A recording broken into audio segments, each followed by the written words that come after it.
Buenos días, hermanos. Aquí estamos otra vez para hacer un breve comentario de la semana que hoy comenzamos estudiando siempre la teología de Erickson. Estamos en nuestra clase de Teología Sistemática 1 y estamos leyendo todos la teología sistemática de Erickson. Estamos en nuestra cuarta semana. Y en primer lugar quisiera hacerles un recordatorio. Al final de esta tienen ustedes que realizar un foro. La pregunta se encuentra en su página, en Blackboard, por supuesto. Y otra vez necesito que antes que hagan su trabajo, por favor lean el sumario para que puedan ver las instrucciones, para que sus entradas, las propuestas y las respuestas que hagan al foro no sean ni demasiado cortas ni demasiado largas. Además, la naturaleza de los foros, queridos hermanos, aunque es un tiempo de discusión y de presentar tu propuesta personal, tampoco es un lugar para que, como digo, quizás en un poco de broma en su sumario, no es un lugar para que usted predique. Es decir, para que, no, para que abunde en retórica sin mayor contenido. Quizás no es la mejor forma de expresarlo, pero es que muchos de nosotros tenemos la tendencia a abundar en palabras y luego de haber leído uno, dos, tres, cuatro párrafos, el que está calificando se da cuenta que la persona ha dicho muy poco. Así es que, por favor, quisiera rogarles que nuevamente lean las instrucciones de su sumario y se propongan contestar este foro, el foro número 2 que ustedes deben hacer para esta semana.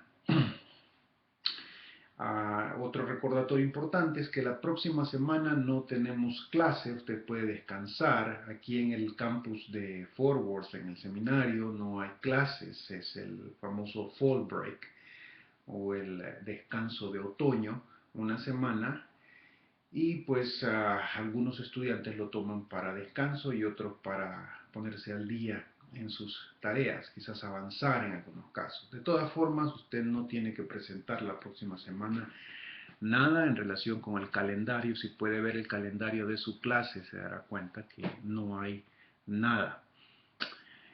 Durante esta semana ustedes estarán leyendo los capítulos 11 y 12 de Erickson. Estamos en el área de la teología sistemática que se denomina teología propia y que está designada para estudiar la persona de Dios o las personas de Dios, sus características, cualidades, y la palabra que se ocupa más frecuentemente es la palabra atributo. La forma de clasificar estas cualidades de Dios varía. Si usted lee otras teologías sistemáticas, seguramente encontrará otra manera de clasificar estos atributos. A mí me gustaría ocupar estos pocos minutos que tengo para hablar con ustedes sobre la necesidad de que antes que empecemos a hablar de los atributos de Dios, de sus cualidades como tales, cualidades espirituales, cualidades morales, atributos comunicables, atributos incomunicables, todas estas clasificaciones, es necesario que comencemos de la forma en que la Escritura comienza. Y la Escritura comienza diciéndonos que Dios, en primer lugar, es creador, creador de todo lo que existe. Y al afirmarlo como tal, al definirlo como tal, al describirlo como tal, la Escritura coloca a Dios en un lugar en donde no hay otro en clase que pudiéramos compararlo. La Escritura, al colocar a Dios como creador, nos dice que Él no es creación. Es decir, no intrínsecamente Él no participa de las cosas que Él mismo ha creado. Para decirlo quizás más precisamente, Él no está limitado por las limitantes de la creación que Él mismo ha hecho. Las dos grandes limitantes o características fundamentales de la creación son el ser localizado, es decir, la idea de lugar, la idea de dimensiones, profundidad, altura, longitud, todos estos tipos de medidas hablan del espacio de la creación. Dios, el creador, no está sujeto. Él creó en realidad estas dimensiones. La otra característica de la creación es que junto con el espacio aparece el concepto, la idea de tiempo.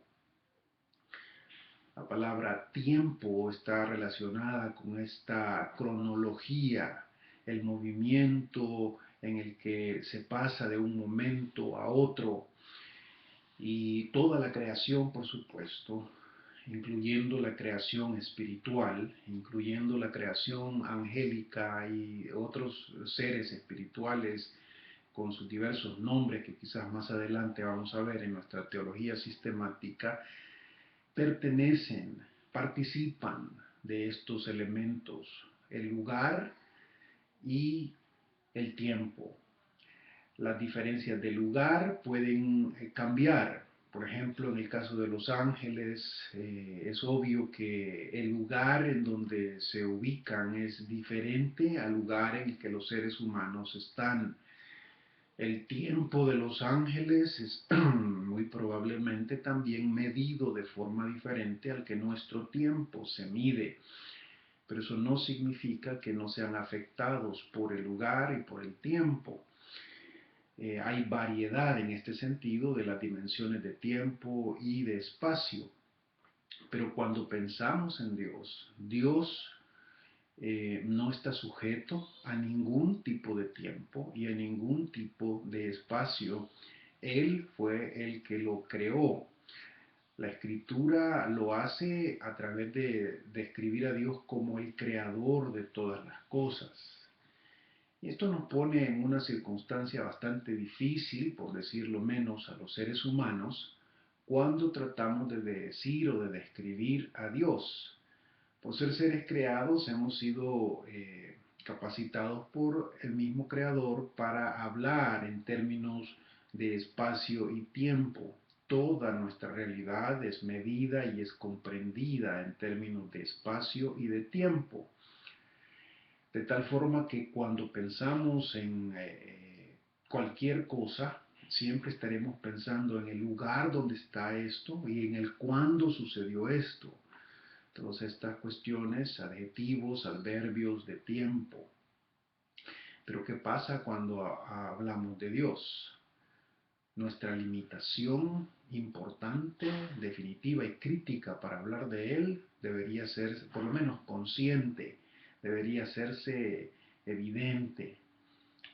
Hablamos de Dios en términos de lugar y de espacio, por supuesto, porque no hay otra forma como hablar de Él. No podemos hacerlo de otra manera. Y sin embargo debemos estar conscientes que el ser de Dios no está localizado propiamente hablando en un lugar específico o en un tiempo específico. Dios no se localiza de la forma en que todos los demás seres creados sí se localizan, y Dios no es afectado por el tiempo de tal forma como lo es la demás creación. Colocar a Dios como creador lo coloca en una situación que es cualitativamente diferente a todo lo demás. En ese sentido, quizás se nos hace más fácil entender por qué decimos que, y por qué algunos teólogos y algunos filósofos han llegado a hablar de que a Dios, si este es el Dios que existe y es el verdadero, entonces se nos sería prácticamente imposible hablar de Él. No podríamos hablar de un ser que es así. Y no podríamos hablar de Él porque todo nuestro lenguaje, queramos o no, está mediado por categorías de tiempo y espacio. Sin embargo, los teólogos al reflexionar sobre la información que nos da la Escritura, también reconocemos que ha sido el mismo Dios el que ha querido comunicarse con nosotros. Y la razón por la que podemos hablar de Dios, aún en esta cualidad suya de ser único, es porque Él ha querido comunicarse y abajarse para hablarnos a nosotros. Y las categorías que ocupamos, aunque las entendemos limitadas, son las categorías que Él ha querido ocupar para comunicarse con nosotros. Más adelante quizás vamos a mirar algunas de las implicaciones que esta concepción del tiempo y del espacio puede tener para ciertas doctrinas que incluso en nuestros días parecen causarles problemas a muchos. La doctrina de la predestinación, por ejemplo, el decreto de Dios, ¿cuándo sucedió? La Biblia, por ejemplo, nos dice que el decreto de Dios es un decreto eterno, es decir, está hecho en esa esfera de la eternidad de Dios en donde ni tiempo ni espacio eh, afectan. ¿Cómo entiendo esto propiamente? ¿Cómo lo entiendo propiamente? Si no es pasado estrictamente, si no es presente estrictamente, si no es futuro estrictamente.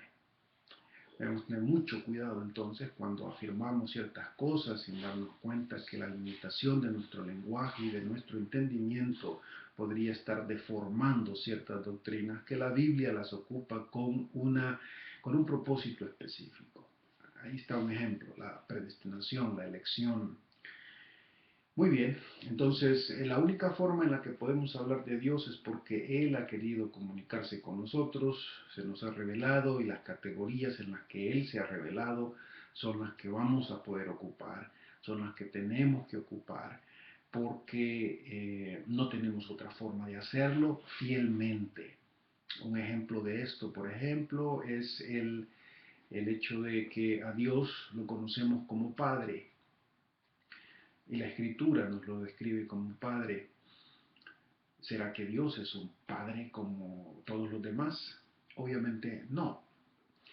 Pero el hecho de que Dios haya escogido ese nombre, ese título para comunicarse con nosotros, nos hace que respetemos y nos sometamos a esa descripción, que reconocemos que Dios está más allá del sexo, más allá de la sexualidad. Él no es hombre ni mujer, y por lo mismo no puede ser padre ni madre, estrictamente hablando, aun cuando tenga características de padre y tenga características de madre.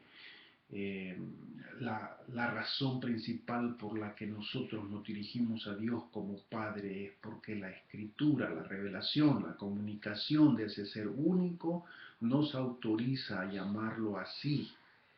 Lo llamamos Padre como el Señor Jesús lo llama, y no nos atrevemos a llamarlo madre, aunque entendemos que Él tiene características que superan muchas veces, no solo las de los padres humanos, sino también los de la madre humana. La naturaleza de nuestro lenguaje es importante y es necesario que la reconozcamos en sus limitantes cuando hablamos de Dios. Mis queridos hermanos, los animo a seguir leyendo a Erickson y que hagan su foro esta semana. Oro por ustedes. Por favor, miren los anuncios que les estamos poniendo, mi asistente y yo mismo. Y por favor, dirijan sus preguntas, en especial a mi asistente, preguntas técnicas, preguntas de cuestiones relacionadas con la página. Él con mucho gusto les va a ayudar. Y si en dado caso no podemos comunicarnos bien en esa forma, entonces podemos hablar usted y yo. El Señor me lo bendiga, hermano. Ánimo, adelante. Bendiciones.